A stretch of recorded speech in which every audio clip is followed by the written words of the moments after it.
ধরুন আপনার পরিবারে কারো হত্যাকারী হঠাৎ আপনার সামনে এসে দাঁড়ালে কি করবেন তখন? শান্ত থাকা কি সম্ভব? না, ঠিক এভাবেই সীমান্তে মানুষদের মনে ক্ষোভ জমেছে, যা এখন এসে বিস্ফোরণ ঘটাচ্ছে। ভিডিওতে শোনা যাচ্ছে গুলি কিউ মারা, মানে গুলি কেন মারলি। ঘটনা অনুসন্ধানে জানা যায় গত 54 বছর ধরে দেশের একটি নদী এবং তার কাছাকাছি থাকা একটি চর দখলে ছিল ভারতের, অথচ এটি একটি বাংলাদেশের ভূমি, যা উদ্ধারে নেওয়া হয়নি কোনো পদক্ষেপ।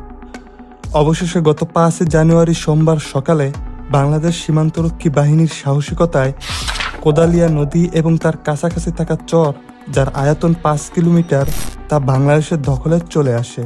আর তাতেই লেজে আগুন ধরে যায় ইন্ডিয়ান সীমান্তরক্ষী বাহিনী বিএসএফ এর। দীর্ঘদিন যাবৎ অবৈধভাবে দখল করে সুবিধা বাগিয়ে নেওয়া নদী এবং চর হারিয়ে পাগল হয়ে যায় তারা। বাংলাদেশ যাতে আর নিজস্ব কোনো জমি ফিরিয়ে নিতে না পারে, এ কারণে সেদিন সোমবার বিকেলে আন্তর্জাতিক আইন বুড়ো আঙ্গুল দেখিয়ে অবৈধভাবে বাংলাদেশের ভিতরে কাঁটাতারের নির্মাণের কাজ শুরু করে বিএসএফ। আর তখনই তাদের কাজ রুখে দেয় বাংলাদেশ বর্ডার গার্ড বিজিবি। আর তা নিয়ে চলছে সীমান্তের চরম উত্তেজনা। সংশ্লিষ্ট সূত্র বলছে, সীমান্তের নো ম্যান ল্যান্ড থেকে 50 গজ এগিয়ে বাংলাদেশের অভ্যন্তরে ভারত যে কাঁটাতারের উদ্যোগ নিয়েছে, তা আন্তর্জাতিক আইন লঙ্ঘন এবং সার্বভৌমত্বের জন্য চরম হুমকি।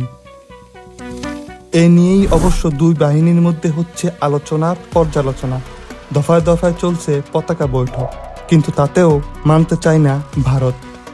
অতঃপর বুধবার পুনরায় খোরাখুরি কাজ শুরু করলে কঠোরভাবে রুখে দেয় বিজিবি, সাথে যোগ দেয় স্থানীয় বাসিন্দারা। আর তখনই দৌড়ে পালায় ইন্ডিয়ান সীমান্তরক্ষী বাহিনীরা। গল্পের এখানেই শেষ নয়। বাংলাদেশ সীমান্ত বাঙালিদের জন্যই একটি মরণ ফাঁদ। বাংলাদেশিদের হত্যা করাই যেন বিএসএফ এর একটি অঘোষিত নীতি। আর এই নীতি অবলম্বনে গেল 15 বছর ধরে হাজার হাজার নিরপরাধ মানুষ মেরেছে ভারতের এই সীমান্তরক্ষী বাহিনীরা। হত্যার পর বিকৃতভাবে লাশও ঝুলিয়ে রেখেছিল এই পাষণ্ডরা। সীমান্তে কাঁটাতারে আটকে থাকা ফেলানি, আর সেই ফেলানির মতো শত শত প্রাণের নীরব আর্তনাদ যেন এখনো শোনা যায়। এই কাঁটাতার কোনো সাধারণ তার নয়, প্রতিটি তারেই লেগে আছে রক্তের দাগ, যন্ত্রণার ইতিহাস। প্রতিটি দেহ যেন কোনো সংখ্যা নয়, বরং এক একটা জীবনের গল্প।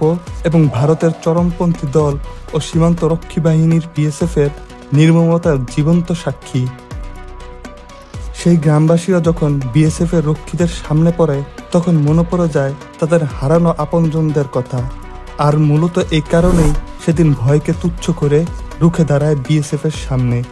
তখন তাদের চোখে মুখে ছিল একটাই প্রশ্ন, গুলি কিউ মারা।